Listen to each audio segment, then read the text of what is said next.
Alright, let's go. I'll host an expedition at the Adventurers Guild.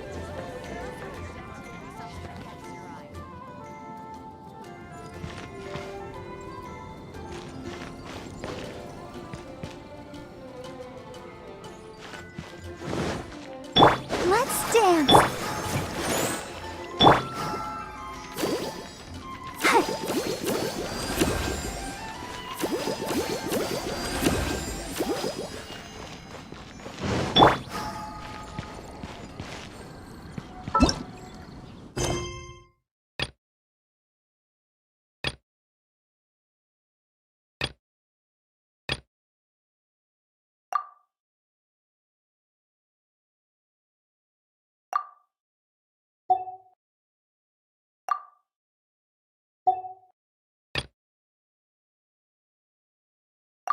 Everyone can hear your voice.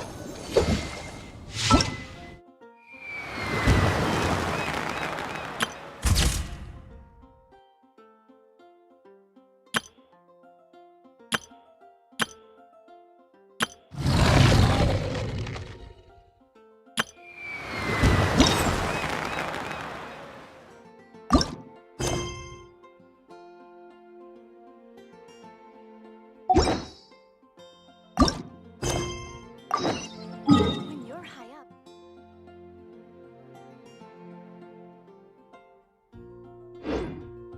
Something that catches your eye. Price. Traveler, please, over here. It has been a while since you joined the Adventurers Guild. Are your adventures going smoothly?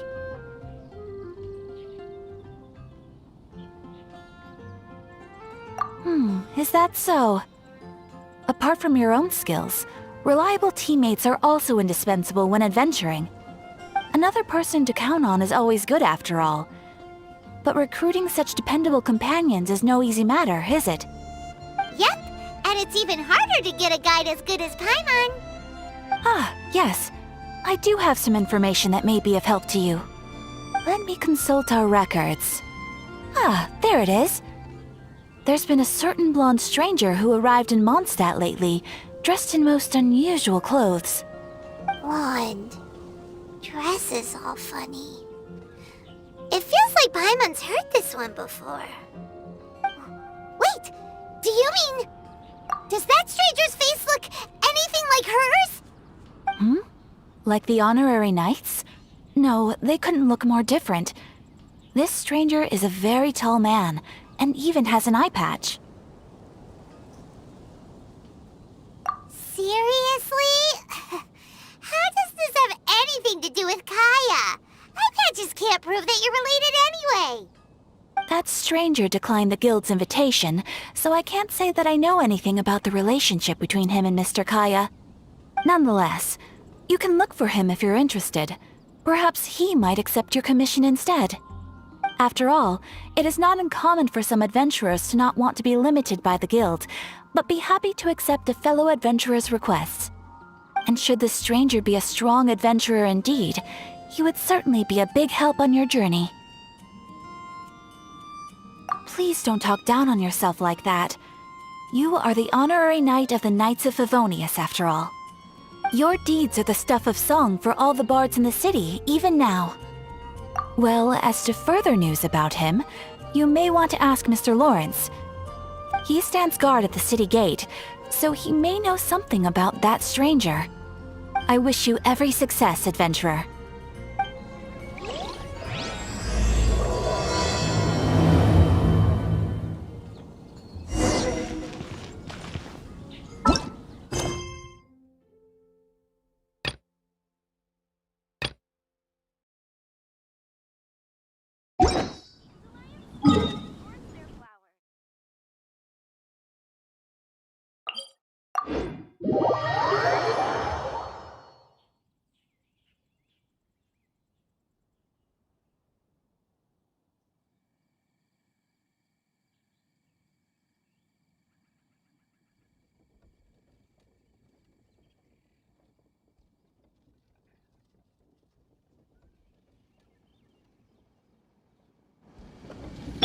I'll protect us.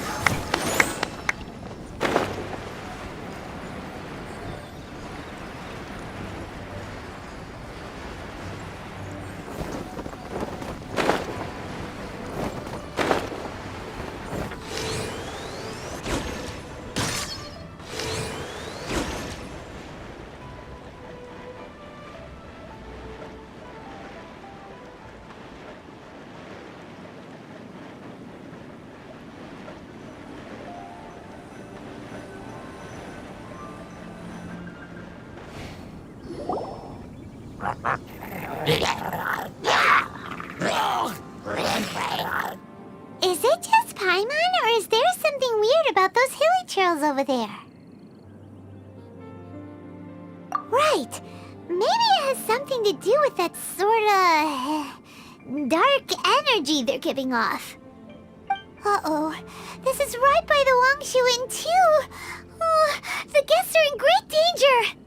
Now that we've seen it, if we don't do anything about it, Paimon will feel really guilty. Let's go take care of them.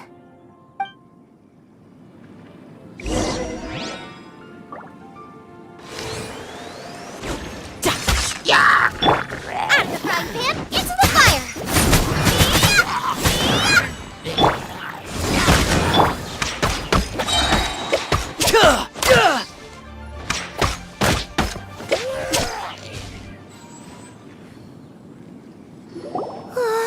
These super evil hilly trolls are more difficult to defeat than the usual kind, too. Hey! Seems like people are gathering over there. Wonder what they're doing. Whoa! See that guy in the mask? He scared off all the hilly trolls.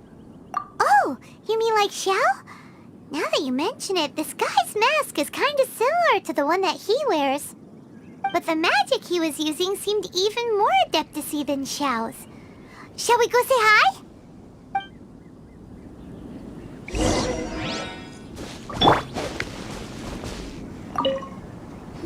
Ahem. Hello. Allow us to introduce ourselves. This is... Please, if you're here to thank me, there's no need. Cleansing the world of evil is the duty of the Adepti. Think nothing of it. I certainly don't. Wait, who are you? One had assumed you were followers, but on closer inspection it seems that we have not met. My name's Paimon, and this is my sidekick. One sees. One too shall introduce oneself, for it is good manners to comply. The one before you is the Adeptus, Master of Stars, though one is better known to one's followers as Star Snatcher. One descended from one's mountain abode to cleanse the world of evil, whereupon fate saw fit that our paths should cross. Now, tell me that which you wish for. Our wishes? Paimon thought that the Adepti and Leela were just really good in battle. You mean you can grant people's wishes too? There are different levels of Adepti. Are not the stars loftier than the mountains, clouds, and moon? Yet, it is unbecoming of an Adepti to boast of one's powers. One would have you first speak to one's followers, and only then make your verdict.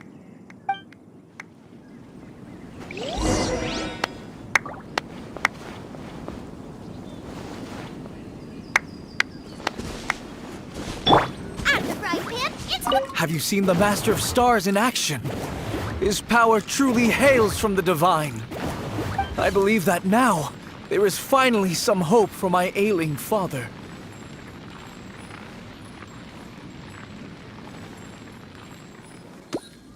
Watching him use his magic is all the proof you need. A true Adeptus, no doubt about it. Not long ago, I sought some medicine from him on behalf of my ailing father. The difference with Boo Boo Pharmacy's prescriptions was like night and day, I tell you. Once it was boiled, Adepti medicine is surely the most potent. My father will recover soon, I just know it. Sure, you have to make some sacrifices if you seek help from an Adeptus like the Master of Stars. I had to give a few antiques as offerings.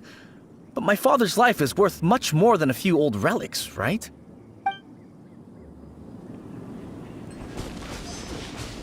Finally, a life full of hope and purpose.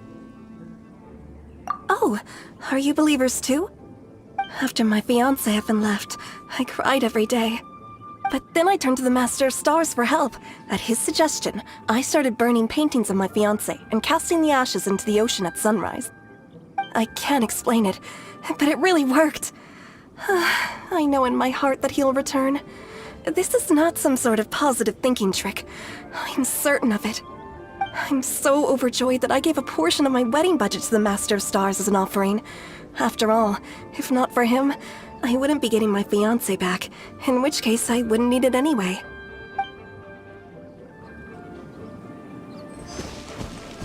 The Millilith don't really need to do shifts when the Master of Stars is around, do they?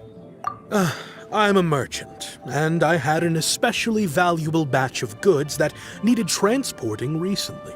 So I asked the Master of Stars if he would make the journey with me, as presumptuous as that was. Reason being, monsters run a mile as soon as he so much as holds up his talisman. We didn't have the slightest bit of trouble the whole journey. It didn't come cheap, of course, but then soliciting the services of a god is a monumental affair.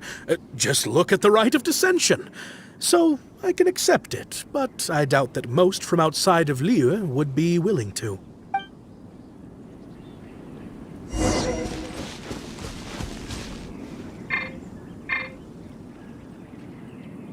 Nice and spiky. What do you think? One's adherents may exaggerate a little, but they speak from the heart. Surely you jest. There was once a senior adeptus, Xie Wuliang, known to the people as Liangzi. He said this: all things are connected. That which mortals call imagination is merely the bridge betwixt the spiritual and the material. In other words, their wishes are already on the path of transitioning into reality. Does this make things clearer? Nope. It makes them way more complicated. But